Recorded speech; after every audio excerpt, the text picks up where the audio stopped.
Dear viewers, अस्सलाम वालेकुम वरहमतुल्लाहि वबरकातुहू। उम्मीद है आप खैरियत से होंगे। आपका ये चैनल फ़ी सबीलिल्लाह है और इसकी हर वीडियो को आप सब्सक्राइब करें, लाइक करें और सवाब जारिया के लिए फॉरवर्ड भी कर दिया करें। अल्लाह हाफिज़। हमारे यहाँ एक गलत फहमी फैल गई, वो ये कि कुरान मजीद को पढ़े जाएं और जिंदगी भर इसको कहीं समझने की जरूरत नहीं है। और फरमाया कि तिलावत करने पे एक हरफ पे 10 नहीं किया, दूसरे हरफ पे। भाई तिलावत का खुद मफहूम क्या है? और तिलावत का हम तर्जुमा अंग्रेजी में कर देते हैं रेसिटेशन। तिलावत रेसिटेशन नहीं है। तिलावत के मानी पीछे पीछे आने के हैं, पैरवी करने के हैं, समझने के हैं, फॉलो करने के हैं। खुद लफ्ज तिलावत के अंदर समझने का मफहूम मौजूद है। अबू दाऊद में हुजूर अकरम सल्लल्लाहु अलैहि वसल्लम ने फरमाया कि या अबा दर लइन तग़दु ततअल्लम आयतन मिनल कुरान खैरुन लक मिन अन तुसल्ली 100 रकअ। ए अबू जर, अगर तू सुबह सुबह उठ के कुरान की एक आयत सीख ले, समझ के पढ़ ले, तो ये तेरे लिए इस बात से बेहतर है कि तू 100 रकअत नमाज नफल पढ़े। इस वक्त पूरी दुनिया के अंदर जितने भी मुसलमान रोड्स पे एहतजाज के लिए निकले हुए हैं, ख्वाह वो गलत तरीके से एहतजाज कर रहे हैं या सही तरीके से, उन सब मुसलमानों से मेरा सवाल है, एक ही सवाल, क्या इस किताब कुरान के साथ आपकी मोहब्बत जज्बाती मोहब्बत है, जो एक हिंदू को भी अपनी किताब से है, एक क्रिश्चियन को भी अपनी किताब से है, एक यहूदी को भी अपनी किताब से है, एक सिख को भी अपनी किताब से है?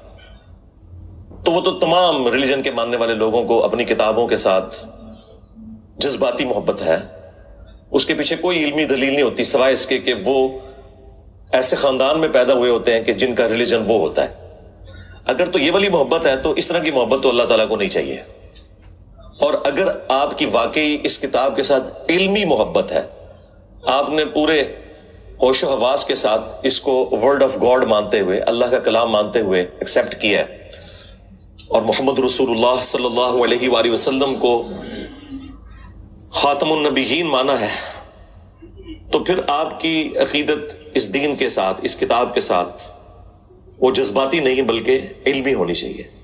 जज्बाती मोहब्बत तो फिर भी खत्म हो जाती है, इल्मी मोहब्बत जो आपने पूरे वसूख के साथ, दलाइल के साथ हासिल की होती है ना, वो कभी भी खत्म नहीं होती।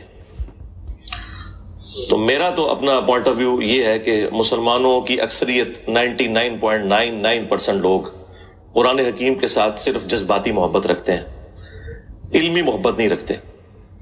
अब आप पूछेंगे कि इतनी बड़ी स्टेटमेंट के पीछे दलील क्या है, तो सिर्फ एक दलील, और वो ये है कि कितने मुसलमान हैं जिन्होंने कुरान को अपनी नेटिव लैंग्वेज में तर्जुमे के साथ पढ़ा है, ये जानने के लिए कि मेरा रब मुझसे क्या चाहता है।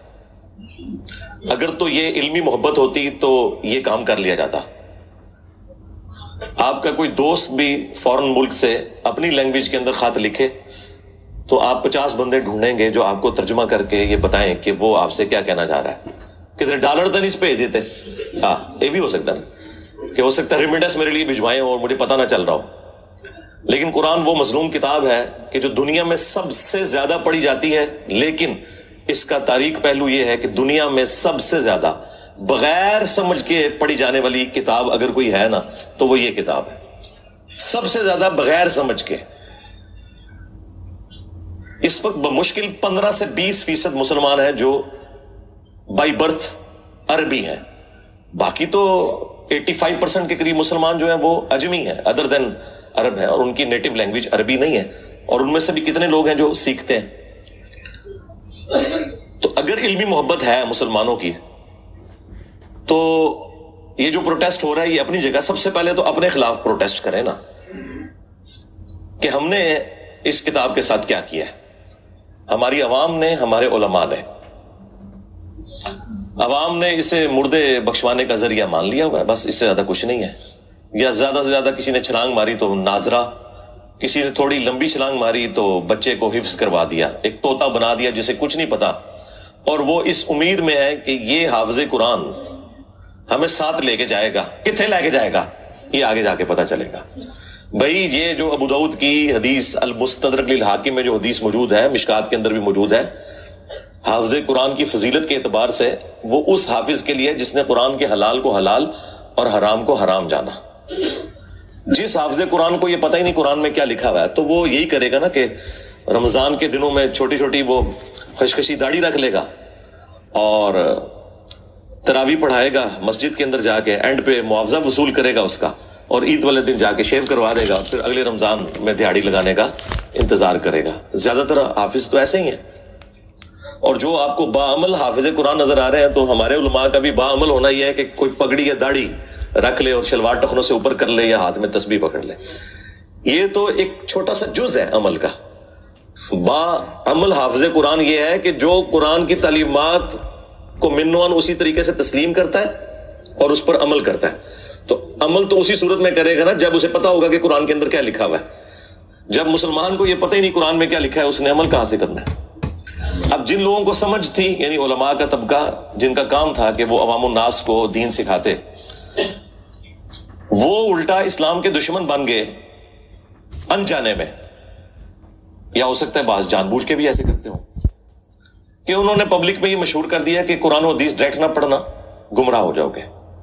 آپ مجھے ایمانداری کے ساتھ بتائیں کہ اگر یہ جملہ کوئی کافر بولے، جیوز میں سے، کرسچنز میں سے، ہندوؤں میں سے، کہ یار قرآن ڈائریکٹ نہ پڑھنا گمراہ ہو جاؤ گے، تو ہم اس کی شکل دیکھ کے یہ فیصلہ کریں گے اچھا یہ ہندو ہے نا اس لیے مجھے کہہ رہے، تو ہم اس کے ساتھ لڑ پڑیں گے کہ تو قرآن کا دشمن ہے. لیکن یہ جو مسلمان نما کافر ہر جمعے کو ممبر پہ چڑھتا ہے اور دنیا میں ملینز آف یہ کفار کے ایجنٹ مولویوں کی شکل میں ممبروں پہ چڑھے ہوئے ہیں، اور آپ کو یہ کہتے ہیں قرآن و حدیث ڈائریکٹ نہیں پڑھنا آپ گمراہ ہو جاؤ گے، اس پہ تو آپ سبحان اللہ کہہ رہے ہوتے ہیں. اس پہ تو میں نے یہ آواز بلند کی ہے نا ان کے خلاف. باقی تو سارے گونگے شیطان ہی بنے رہے ہیں، یہ دبے الفاظ میں بات کرتے ہیں. جی علماء سے جا کے سیکھیں، علماء نے تو خود قرآن نہیں سیکھا ہوا. اور پھر مجھے نہیں سمجھ آتی کہ یہ پبلک کے اندر انہوں نے کیوں مشہور کر دیا کہ جی قرآن ڈائریکٹ نہیں پڑھنا. بھئی قرآن کوئی بھی ڈائریکٹ نہیں پڑھتا، آج تک کسی نے قرآن ڈائریکٹ نہیں پڑھا. ایک مسلمان اردو لنگوسٹک والا جب احمد بریلوی صاحب کا ترجمہ پڑھتا ہے تو وہ قرآن ڈائریکٹ کہاں سے پڑھ رہا ہے؟ وہ تو احمد بریلوی صاحب سے قرآن پڑھ رہا ہے. اگر کوئی ڈائریکٹ اشرف علی تھانوی صاحب کا ترجمہ پڑھتا ہے تو وہ قرآن ڈائریکٹ کہاں سے پڑھ رہا ہے؟ وہ تو اشرف علی تھانوی صاحب سے قرآن پڑھ رہا ہے. اب کیا دنیا میں کوئی بریلوی یہ جرت کرے گا کہ میں اعلیٰ حضرت احمد بریلوی سے بہتر قرآن کا ترجمہ کر سکتا ہوں؟ کوئی زندہ یا مردہ عالم دین جو بریلوی مکتب سے تعلق رکھتا ہو یہ کلیم کر سکتا ہے کہ میں قرآن کو احمد بریلوی سے بہتر ٹرانسلیٹ کر سکتا ہوں؟ نیور. یا کوئی دیوبندی زندہ یا مردہ یہ کلیم کرے کہ میں اشرف تھانوی صاحب سے بہتر ترجمہ کر سکتا ہوں؟ یا کوئی اہل حدیث کہے کہ میں جونا گڑھی سے بہتر ترجمہ کر سکتا ہوں؟ یا کوئی اہل تشیع میں سے کہ جی میں سید فرمان علی شاہ سے بہتر ترجمہ کر سکتا ہوں؟ تو جب ہم لوگوں کو یہ ریفر کرتے ہیں کہ آپ اپنے اپنے مکاتب فکر کے علماء کے ترجمے پڑھیں تو ہم انہی علماء سے آپ کو پڑھا رہے ہوتے ہیں.